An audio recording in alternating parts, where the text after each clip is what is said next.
от Державного Патриарха Зосимы и всей Русской Православной Церкви Царской Империи, живых людей, носителю суверенитета и единственному источнику власти в Российской Федерации, многонациональному народу, статья 3 Конституции РФ. Уведомление о расторжении преступного договора.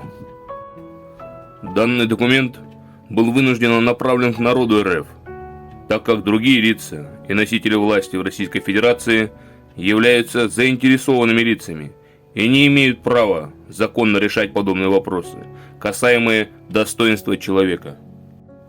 Пояснение.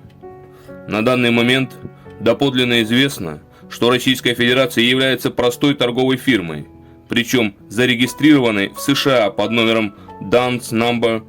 531-298-725, то есть иностранная фирма юридических и физических лиц, не имеющих граждан РФ, так как фирма торговая не является государством.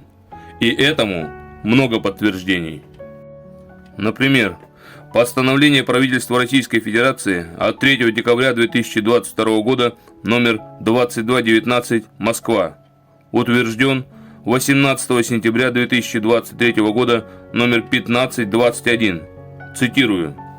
Правительство РФ постановляет внести в пункт 3 правила включения в фирменное наименование юридического лица, официального наименования Российская Федерация или Россия в кавычках, а также слов производных от этого наименования и так далее. М. Мишустин. Отсюда видно, что на официальном уровне, по документам, Российская Федерация, Россия, является юридической фирмой торговой, которая также ежегодно платит субсидии в НАТО. В постановлении правительства Российской Федерации Михаил Мишустин постановил о ежегодной субсидии из федерального бюджета на функционирование Координационного центра России НАТО от 28 сентября 2020 года номер 1555. Сама Конституция РФ прописана в книге Конституции всеми заглавными буквами, капслоком. И само название Российская Федерация тоже всеми заглавными буквами. Это означает статус юридической фирмы, но никак не государства.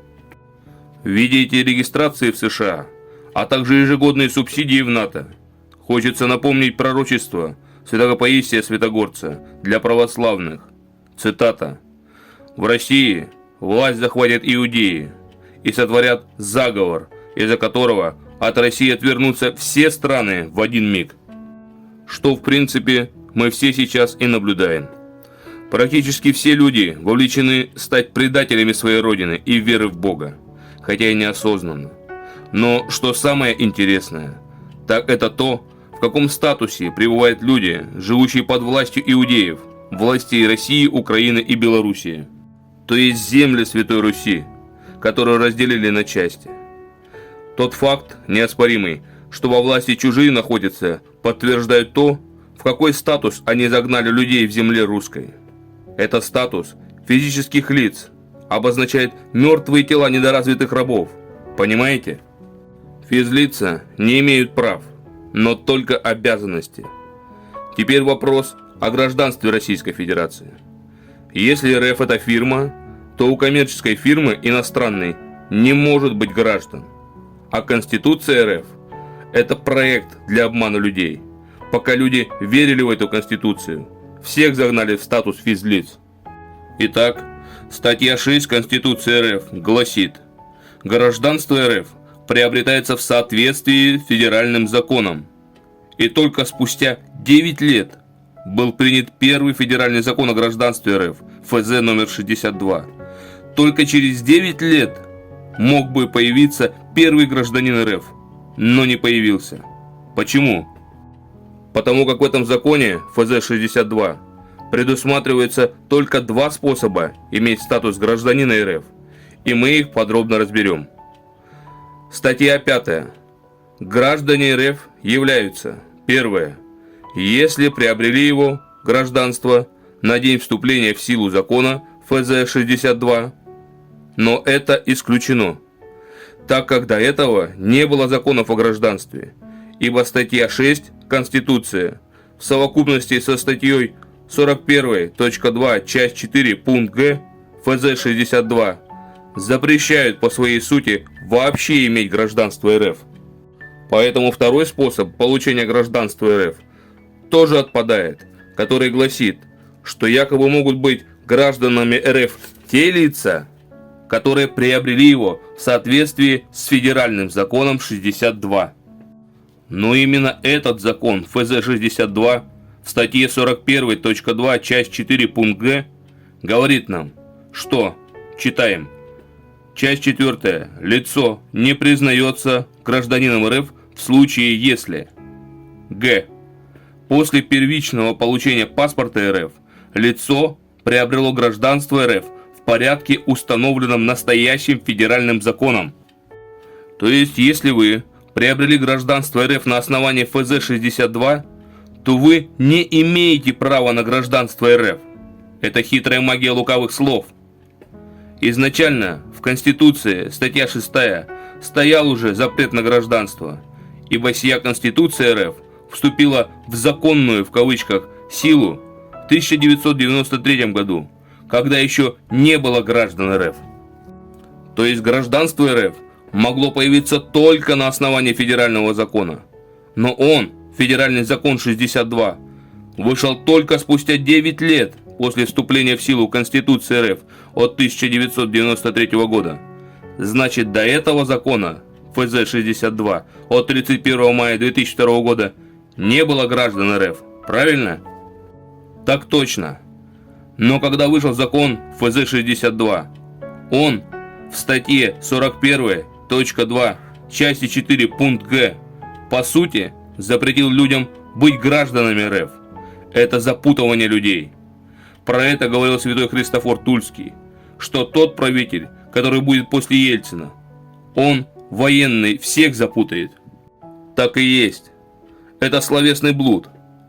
Так как получается, что в их законе ФЗ-62 так и прописано, что если вы получили гражданство РФ на основании закона ФЗ-62, то вы не являетесь гражданами на том же основании закона ФЗ-62.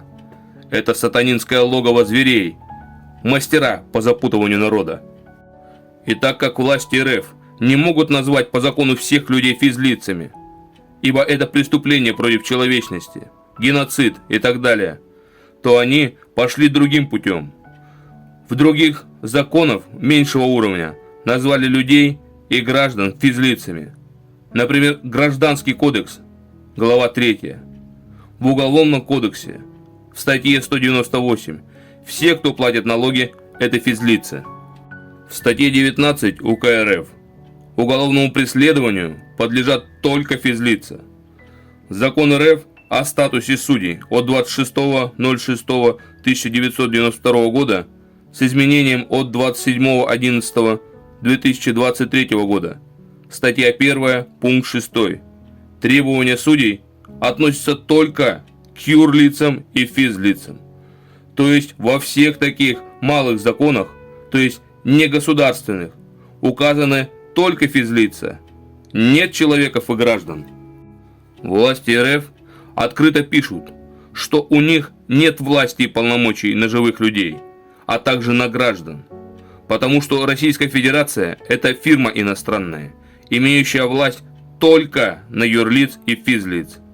Поэтому, чтобы захватить нашу Русь, они, иудеи, создали документы, паспорта и так далее, которые заведены не на человека, а на мертвого раба, физлицо. И таким образом всех отождествили с физлицами по согласию людей. А если кто-то отказывается, то у властей РФ есть суды, прокуратуры, следственные комитеты и так далее, которые за деньги творят геноцид на русской земле. Ибо против законов насильно отождествляют людей с унизительным статусом физлиц, сажая в тюрьмы, избивая и унижая. Работая при этом на иностранную фирму, зарегистрированную в США. Это измена Родины. Находиться в РФ возможно только в статусе физлиц, недоразвитого раба, без прав. Если РФ это фирма торговая, то значит она принимает к себе в организацию людей через добровольное и обманное согласие стать физлицом, а не человеком. Это своего рода контракт, договор, который является преступным, ибо унижает достоинство человека, несет оскорбление чувствам верующих. Занесли человека в средний род, оно – физлицо. На основании всех прав естественных и свобод человека по совести живущих, на основании Библии и защиты чувств верующих, объявляем о том, что любой договор, который несет в себе преступные деяния против человечества, ложь и обман, не может по своей сути являться законным или завершенным или оконченной сделкой. Все оферты, предложения от властей РФ стать человеку или гражданину физическим лицом объявлен античеловеческим деянием, уничижающее достоинство человека, созданного Творцом Богом.